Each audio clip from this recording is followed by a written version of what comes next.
जय जय रघुवीर समर्थ. समर्थ म्हणतात की परिस्थिती बदलली नाही तरी चालेल, पण आपली मनस्थिती तर आपण नक्कीच बदलली पाहिजे असं समर्थ आपल्याला ते सांगतात. आणि म्हणून समर्थ म्हणतात की समोरच्या व्यक्तीचा स्वभाव आपण बदलू शकत नाही, पण आपल्या स्वभावामध्ये मात्र आपण नक्कीच 100% बदल हे करू शकतो असं समर्थ आपल्याला ते सांगतात. आणि बऱ्याच ठिकाणी समर्थ म्हणतात की घरामध्येही आपल्याला एखाद्या व्यक्तीचं आपल्याशी पटत नाही, नेहमी वाद होतात. आणि ज्या ठिकाणी आपण नोकरी करतो, ज्या ठिकाणी आपण काम करतो, त्या ठिकाणीही बऱ्याच लोकांचाही आपलं खटकत असतं. बऱ्याच वेळेस समोरची व्यक्ती आपल्याला चुकीचं ठरवत असते. आपण योग्य वागतो, आपण योग्य काम करतो आणि आपण उत्तमच असतानाही समोरची व्यक्ती नेहमी आपला अपमान करत असते, आपल्याला घालून पाडून बोलत असते आणि नेहमी आपलं चुकाही नेहमी दाखवत असते. त्यावेळेस मात्र आपल्याला खूप राग येतो, खूप संताप येतो आणि आपण त्या व्यक्तीला उत्तर देतो. पण ज्यावेळेस आपण त्या व्यक्तीला उत्तर देतो त्यावेळेस ही ती व्यक्ती आपल्यापेक्षाही जास्त मोठ्याने बोलून आपल्याला शांत बसायला लावते. मग समर्थ म्हणतात की जर समोरच्या व्यक्तीमध्ये बदल होत नसेल, समोरच्या व्यक्तीला किती जरी बोलून तर तिच्या स्वभावामध्ये बदल घडत नसेल, समोरच्या व्यक्तीला स्वतःची चूकच कळत नसेल, तर बोलून काहीही फायदा नाही. आणि म्हणून समर्थ म्हणतात की आपली ऊर्जा आणि आपलं सामर्थ्य आणि आपली पुण्याई समोरच्या व्यक्तीला बोलून खर्च करू नका असं समर्थ आपल्याला ते सांगतात. आणि म्हणून समर्थ म्हणतात की जरी आपलं बरोबर असलं आणि समोरची व्यक्ती जरी चुकीची असली तरी आपण शांतच बसलं पाहिजे असं समर्थ आपल्याला ते सांगतात. आणि म्हणून समर्थ म्हणतात की एक फक्त नियम करायचा, जर समोरची व्यक्ती नेहमी आपल्याशी वाद घालत असेल, आपल्याला मोठ्याने बोलत असेल, नेहमी आपल्या चुका काढत असेल आणि नेहमी जर नकारात्मक बोलत असेल, तर त्यावेळेस फक्त आपण शांत बसायचं. बघा म्हटले समर्थ, आपल्याला खूप छान वाटतंय. आणि जर आपण प्रतिउत्तर नाही दिलं तर समोरची व्यक्ती ही आपल्याला प्रतिउत्तर देणार नाही असं समर्थ आपल्याला ते सांगतात. कारण समोरची व्यक्ती खूपदा आपल्याला बोलायचा प्रयत्न करते. त्या समोरच्या व्यक्तीला वाटत असतं की मी ह्याच्याशी बोलाव, हिने परत माझ्याशी बोलाव, परत मी वाद घालाव असं त्या समोरच्या व्यक्तीला वाटतं. पण आपण जर शांत बसलो तर समोरच्या व्यक्तीलाही वाटतं की आपण 10 शब्द बोललो तरी ही व्यक्ती एकही शब्द बोलत नाही आणि मग ती ही व्यक्ती शांत बसते. आणि म्हणून समर्थ म्हणतात फक्त एकच नियम करायचा, घरात असो किंवा नोकरीच्या ठिकाणी असो किंवा बिझनेसच्या ठिकाणी असो, जी व्यक्ती आपल्याला खटकते, ज्या व्यक्तीचं आपलं पटत नाही, जी व्यक्तीशी आपला नेहमी वाद होतो, त्या व्यक्तीपासून नेहमी दूर राहायचं, त्या व्यक्तीशी जास्त संवाद साधायचा नाही आणि आपण त्या व्यक्तीशी जास्त बोलायचंही नाही. जरी ती व्यक्ती बोलायचा प्रयत्न केला तरी आपण शांत बसायचं. बघा म्हटली समर्थ, आपल्याला खूप शांत वाटतं आणि आपल्याला दिवसभर कुठल्याही प्रकारचे विचार आपल्या मनामध्ये येत नाहीत आणि आपला दिवस उत्तमाचा जातो असं समर्थ आपल्याला ते सांगतात. आणि म्हणून समर्थ म्हणतात की परिस्थिती बदलली नाही तर आपण आपली मनस्थिती तरी बदलू शकतो. आपण समोरच्या व्यक्तीला समजावून सांगूनही त्या व्यक्तीला कळत नसेल तर आपण आपल्या मनाला तरी आपण समजावून सांगू शकतो असं समर्थ आपल्याला ते सांगतात. आणि ते समजावून सांगण्यासाठी समर्थ आपल्याला एक बोध देतात. समर्थ म्हणतात की एका आश्रम होतं आणि त्या आश्रमामध्ये गुरु आणि शिष्य राहत होते.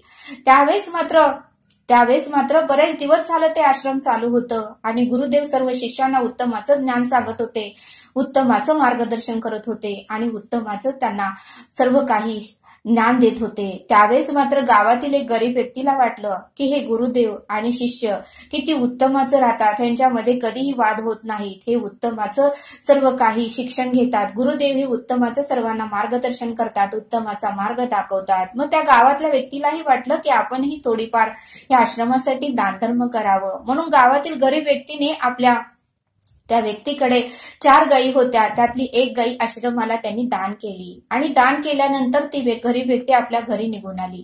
त्यावेळी सर्व शिष्यांनी गुरुदेवांना सांगितलं की हे गुरुदेव, आश्रमामध्ये एका व्यक्तीने आपल्याला गाय दान केली आहे. त्यावेळेस गुरुदेवांना आनंद वाटला आणि गुरुदेव म्हणले खूप छान झालं म्हणले, आपल्याला पण दुधाची कमतरता होतीच, आता गाय आली म्हटल्यावर सगळ्यांना दूध मिळेल. त्यावेळेस सर्व शिष्यांनी गायीची सेवा करायची ठरवली. गायीला रोज अंघोळ घालत होते, गायीला रोज पाणी ठेवत होते, गायीला रोज चारा ठेवत होते आणि गायीचं रोज शेण काढत होते आणि गायीचं दूधही काढत होते. असे बरेच दिवस झाल्यानंतर असे 2-3 वर्ष गेल्यानंतर मात्र ती गरीब व्यक्ती परत आपली गाय घेण्यासाठी आश्रमामध्ये आली आणि गरीब व्यक्ती त्या शिष्याना म्हणाली की मी 2-3 वर्षापूर्वी एक गाय तुम्हाला दान केली होती आणि ती गाय मी नेण्यासाठी आलेलो आहे. बाकीच्या 3 गायी जे माझ्याकडे होत्या त्या आजारपणामुळे त्यांचा मृत्यू झाला आहे आणि आता माझ्याकडे एकही गाय नाही आणि मला माफ करा आणि ती गाय मला परत द्या. त्यावेळेस शिष्यांना वाईट वाटलं की जर आता गाय दिली तर आश्रमामध्ये दुधाची कमतरता होईल. सर्वांना दूध प्यायची सवय लागली आहे. सर्व शिष्यांनी गुरुदेवांकडे गेले आणि गुरुदेवांना म्हणाले की हे गुरुदेव, ज्या गरीब व्यक्तीने आपल्याला खूप वर्षापूर्वी एक गाय दान केली होती ती व्यक्ती आता गाय मागण्यासाठी आली आहे, मग गाय देऊ दे का? त्यावेळेस गुरुदेव म्हणाले ठीक आहे, खूपच आनंदाची गोष्ट आहे, त्या गायीला तुम्ही देऊन टाका. त्यावेळी शिष्यानेही गुरुदेवांचं ऐकलं आणि ती गाय परत त्या गरीब व्यक्तींना देऊन टाकली. त्यानंतर मात्र शिष्याना प्रश्न पडला की गुरुदेव मात्र गायी आल्यानंतरही गुरुदेवांना आनंद झाला आणि गायी गेल्यानंतरही गुरुदेवांना आनंद झाला. हे नेमकं कारण काय हेच आपल्याला कळत नाही. शिष्यांना गायी आल्यावर आनंद झाला पण गायी नेताना मात्र सर्व शिष्यांना वाईट वाटलं. त्यावेळेस गुरूंना सर्व शिष्यांनी गुरुदेवांना विचारलं, हे गुरुदेव, ज्यावेळेस गायी आली त्यावेळेसही तुम्हाला आनंद झाला आणि ज्यावेळेस आश्रमामधून गायी चालली त्यावेळेसही तुम्हाला आनंद झाला, याचं कारण काय आम्हाला सांगा. त्यावेळेस गुरुदेव म्हणाले, परिस्थिती बदलली नाही तर आपण मनस्थिती तर बदलू शकतो. आपण ती हट्टहास करून गायी इथं ठेवू शकत नव्हतो, कारण ती गायी त्या गरीब व्यक्तीची होती आणि ती गायी त्या व्यक्तीला देणं हे गरजेचं होतं. परिस्थिती बदलली नाही तर मनस्थिती बदलायची. ज्यावेळेस गायी आपल्या आश्रमामध्ये आली त्यावेळेस आपल्याला दूध मिळत होतं, आपण सर्वजण दूध पित होतं, तिच्यापासून दही होत होतं, त्या दुधापासून तूप होत होतं, त्यासाठी आपल्याला आनंद झाला. पण आता गायी या आश्रमातून निघून गेली. गायी ही गरीब व्यक्तीने आपली गायी त्यांनी मागून परत नेली, पण गायी गेल्यानंतरही आपल्याला आनंदच झाला. का झाला तर आपल्याला आता गायी गेली, ज्यावेळेस गायी आली त्यावेळेस तुम्ही त्या गायीला आंघोळ घालत होता, तिचं शेण काढत होता, तिला चारा ठेवत होता, तिला पाणी ठेवत होता. आता त्या कामापासून तुम्हाला मुक्ती मिळाली. आता गायी गेली म्हटल्यावर ते कामापासून तुम्हाला सुटका मिळाली. ते काम तुमचं करायचं वाचलं. त्यावेळेस मात्र शिष्यांना आनंद झाला. त्यावेळेस गुरुदेव म्हणाले की परिस्थिती बदलली नाही तर आपली मनस्थिती तर आपण बदलली पाहिजे.